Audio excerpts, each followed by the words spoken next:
Transitions questions are all about logical flow. How does each sentence flow into the next in a logical way where the reader isn't confused by any weird gaps or breaks or jumps? Everything follows this progression of ideas from sentence to sentence to sentence. And our transition word that we're using to start, in this case, this sentence 3, has to follow that logical flow. And so always with these, we're always reading the entire text anyway, but it's especially important to check each sentence. So in this case, they're labeled 1, 2, and 3 to see how each one leads into the next and how they create a cohesive whole so that we pick the right word here. As is often the case, there's problems when we read partially. If we read only pieces here and there, we can get an impression of the text that maybe is not quite accurate. So let's go and read through this. So researchers believe that pieces of hull found off Aragon's coast are from a Spanish cargo ship that was lost in 1697.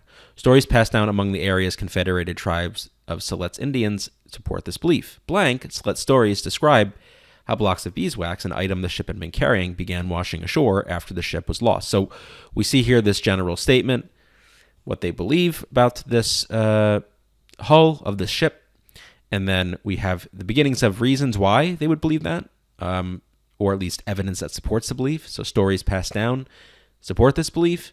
And what do we have in sentence 3? We have what seemingly is an example story, or a specific instance, or specific case, a specific fact.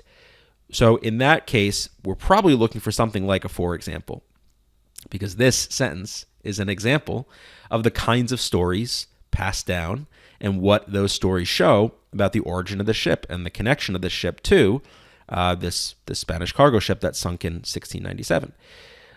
So looks like choice B is pretty good. We don't want any contrast, so we can get rid of choice C. For this reason, we're not really showing a cause and effect here, right? This is not a cause and effect with the previous sentence. Instead, it is just an example of what the previous sentence introduces.